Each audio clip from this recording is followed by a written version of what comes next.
Tuesday. What were the biggest winners and losers at the box office this weekend? Paramount's Smile was the top grossing film at the domestic box office with approximately $22 million. That's a big win for a $17 million R-rated original. It's based on the director's short film. High concept horror picture that earned good reviews, decent buzz, had a solid 2.65 weekend multiplier. That means it earned 22 million off an $8.2 million Friday. Obviously, you want that multiplier to be higher because that means interest and or buzz isn't front loaded toward the first 24 hours or so. And this was a film that, from what I gather, was supposed to be a Paramount Plus release until they gave it a test screening or two and they liked what they saw.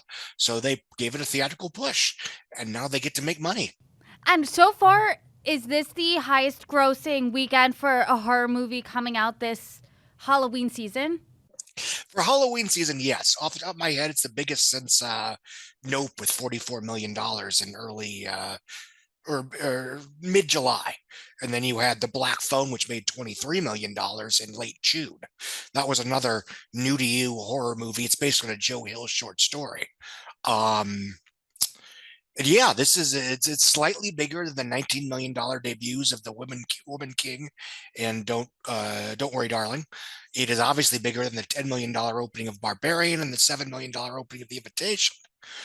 This does imply that, as it was before COVID, and frankly, as it's been for much of COVID, that horror movies are alive and well and are a sturdy and reliable theatrical subgenre. It's been that way at least since A Quiet Place 2 sort of showed us that tentpoles are really truly back when it opened with 57 million over Memorial Day weekend 2021. Last summer, you had a lot of horror films like M. Night Shyamalan's Old, The Conjuring, The Devil Made Me Do It, The Forever Purge, etc., that pulled in decent to superlative numbers. Again, horror has generally been reliable. It's cheap. It doesn't have to break records to break even. It is something that's considered a communal experience.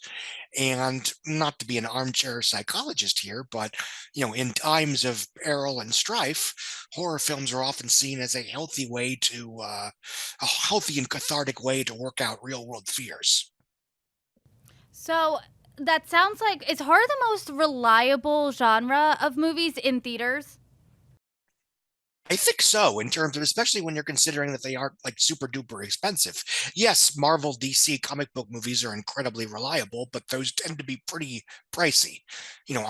Something like Morbius costing 75 million is the exception rather than the rule. Um, and even there, most of the lower budgeted comic book superhero movies of that ilk cost anywhere from 120 to 150. And of course, the big super duper Marvel movies cost, over under 200 million. Ditto the DC event films like the Batman and Wonder Woman 1984 and the Suicide Squad. So in terms of bang for your buck, horror movies are pretty tough to beat. And so we know Smile was the best performer of the weekend. What was the worst performer? Well, the only other major opener this weekend was Universal's Bros, a Billy Eichner starring rom-com, written by Nicholas Stoller, and I believe Billy Eichner, I think he co-wrote it, and directed by Stoller. It opened with just $4.8 million over the weekend. I mean, even in terms of live action theatrical comedies, that's worse than Easter Sunday back in early August. This is a you know a an old school box office disaster. It cost $22 million to make. It's probably going to top out at 12. Will EVOD ride to the rescue? Maybe. And I'd like to think so, because again, I've been arguing for a while that PVOD, especially for Universal, has provided this sort of alternate income stream, this alternate revenue stream that isn't cannibalizing theatrical, that gives film, studio programmers, non-franchise, adult skewing, star and/or concept-driven titles, a second chance after theatrical, and in a way that justifies their theatrical release, even if they don't break the bank in theaters. And Billy Eichner did respond to the poor performance of Bros, and he wrote on Twitter, quote, "Even with glowing reviews, great Rotten Tomatoes scores, an A cinema score, etc., Straight people, especially in certain parts of the country, just didn't show up for bros. So I saw on Twitter you disagreed. Can you elaborate? Well, I'm certainly sympathetic. He watched his passion project go down in commercial flames, despite good reviews and decent buzz and all that jazz. Um, this is a circumstance where, yeah, it's you could argue that certain demographics did or didn't step up to the plate. But when you have a mainstream theatrical release that opens with $4.8 million, that means nobody showed up. All due respect. This isn't a matter of quote unquote straight people, you know, coming in to support the LGBTQIA rom-com. This is a matter of everybody saying no thank you.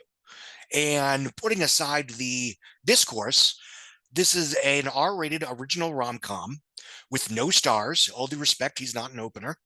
I would argue most people outside of Twitter don't know who he is. That's not an insult. That's just the way the world works. And this is a time when, in terms of theatrical comedies, even films from Will Ferrell and Kevin Hart and Melissa McCarthy are going straight to Netflix. Theatrical live action comedies have been in a bad place for the last 4 or 5 years. Why is that? Problem. Because you can watch them for free on Netflix. Well, not for free, but if you have a subscription.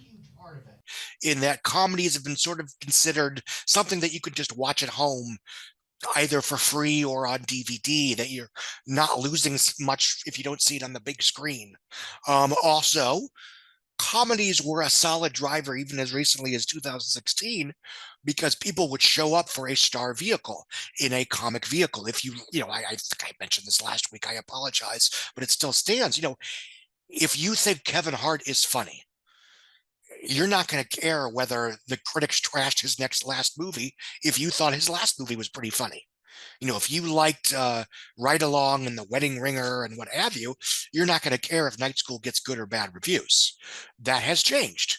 The subgenre as it is, people don't show up for comedies. It stinks. It's unfortunate. As recently as 2013, you had We're the Millers, a whatever movie that got mixed, lousy reviews, that no buzz. The film still made 250 worldwide in mid-August. Neighbors opened with 49 million, directed by Nicholas Stoller. In early May of 2014, even as recently as 2016, Central Intelligence was a hit. Melissa McCarthy's The Boss was a hit. I mean, the extent to which comedies have become not persona non grata in theaters is terrifyingly fast. And I think this isn't the singular reason, but I think one reason, unfortunately, is that DC and Marvel comic book superhero pictures have made as a part of their package that they're also comedies. So if you want to see a comedy, a lot of the people that don't go to the movies all the time will show up for Deadpool. They'll show up for Spider-Man Homecoming. They'll show up for, even Avengers Infinity War, which has a lot of comedy within the, doom and gloom and Thanos kills the world stuff. So it's kind of like a 2-for-1 situation there. That is something that Marvel comic book movies have done in terms of approximating genres, like, Ant-Man is a heist film. Spider-Man Homecoming is a teen coming of age story. Aquaman is an undersea King Arthur flick. Wonder Woman is a World War II epic, etc., etc., etc. Guardians of the Galaxy is an outer space sci-fi fantasy. So you're getting a high quality genre film with characters that you know and like. So when you're confronted with just the genuine article, you're almost getting less value for your dollar.